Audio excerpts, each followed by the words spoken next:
So, 1 and 1/2 cup na breadcrumb. And then, tatlong itlog po.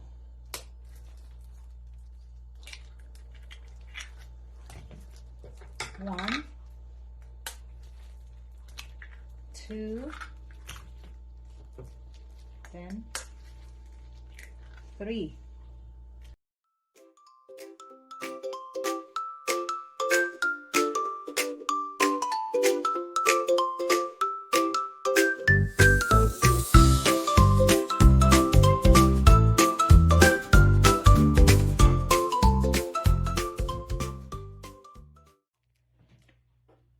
Hello everyone! And eto na naman po ulit tayo sa ating kusina kay.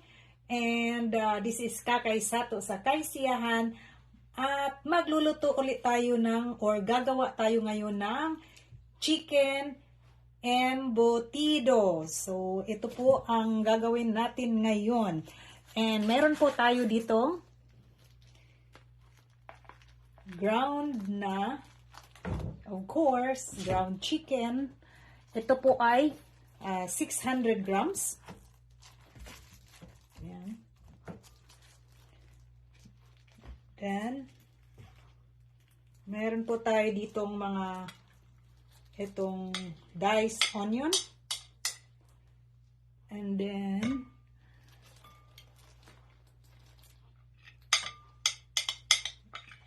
minced garlic. Na 5 cloves, and then 1 bell pepper na pinino din natin, and then itong isang buong medium carrots.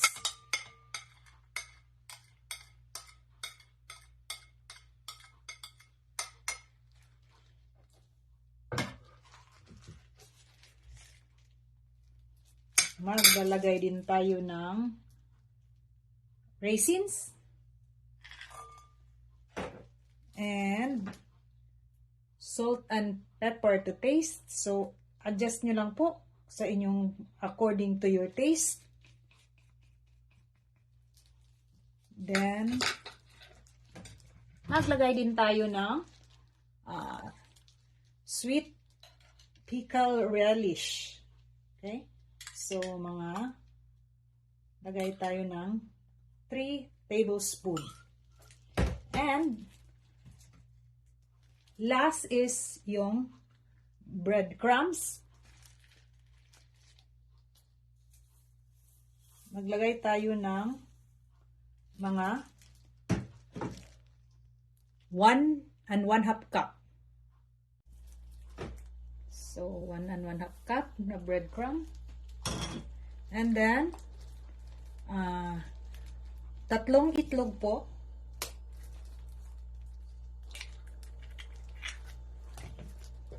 One, two,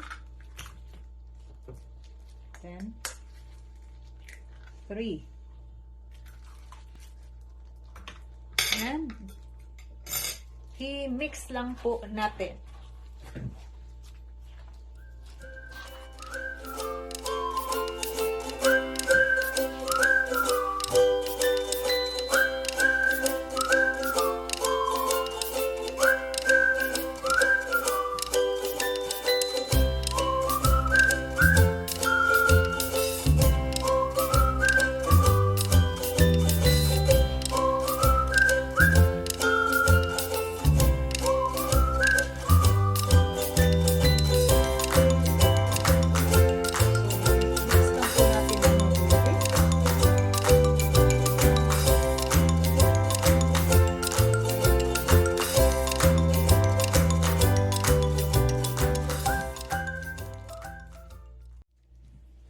So, para makumpleto yung lasa, dagdagan natin siya ng evaporated milk. Ito po ay 1/2 cup.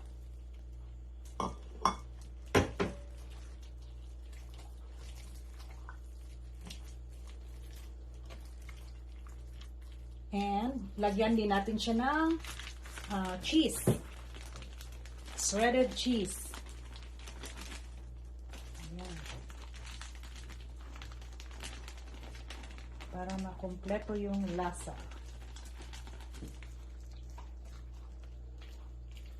And mix natin ulit.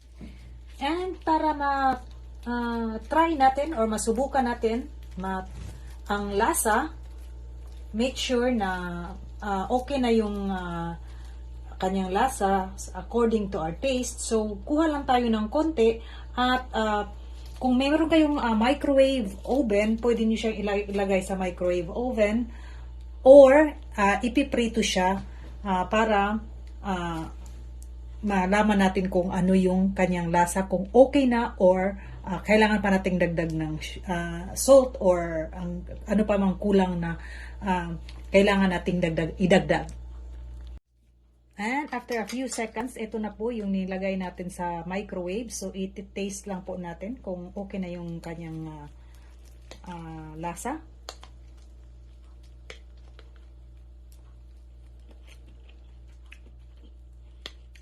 Kulang siya ng salt. So, dadagan natin ng salt.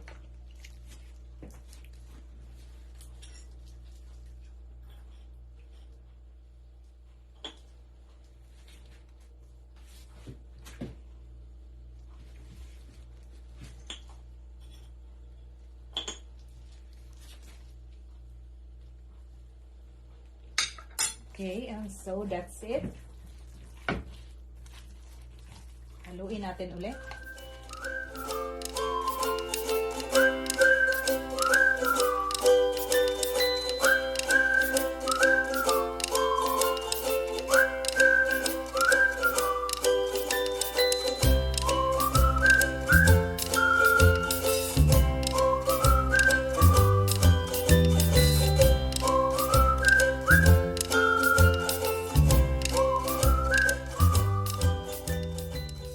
Okay, so ito na po. This is na po ang gawa natin na mixture at kompleto na po siya. Okay na po yung kanyang lasa.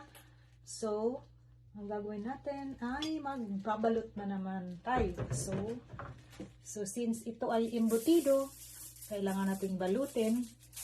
So, meron tayo ditong aluminum foil. So, ang gawin natin,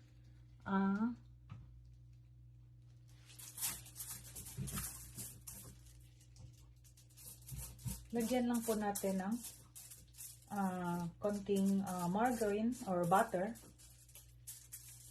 para pag linagay natin siya, hindi siya didikit. Okay.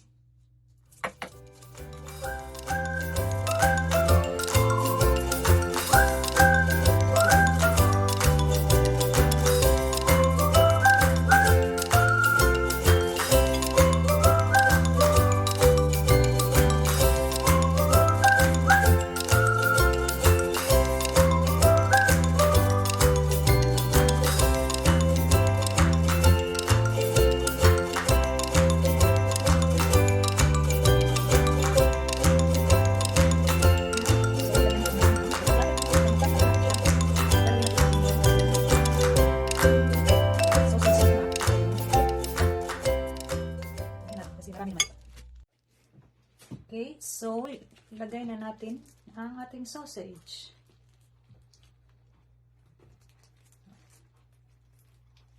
Bali, dalawang sausage po tayo. Medyo dagdagan natin kasi may space pa yung sausage.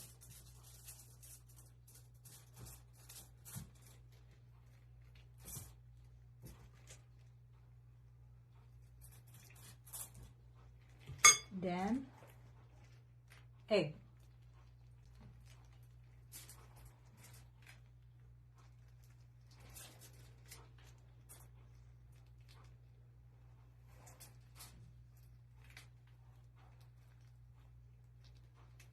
And then, i-roll na natin siya.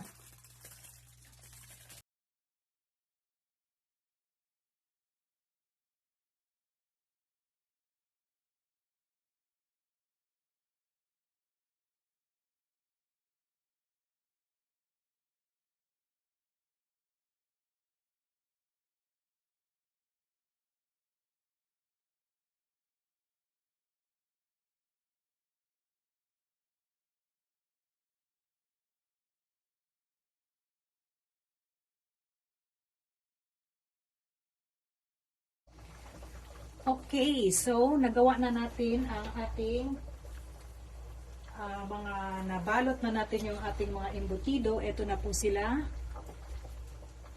Yan. Ito. So, bali, 6 yung nagagawa natin sa ating mixture. So, ito 4 muna. Tignan natin kung magkasya dito sa ating improvise na steamer. Kasi yung steamer ko kasi maliit. So, for sure, hindi ito magkakasya sa haba nila. Kaya nag-improvise ako ng ating steamer. So, i-steam lang po natin ito ng at least 1 hour. Okay. Ayan, kasyang-kasya. Sana magkasya sila. Kasya yung 4. Ay, kasya yung 4. Okay. So, yan po. Antay na lang po natin sila ng siguro after an hour. 45 minutes to 1 hour. Okay? So, antay na lang po natin.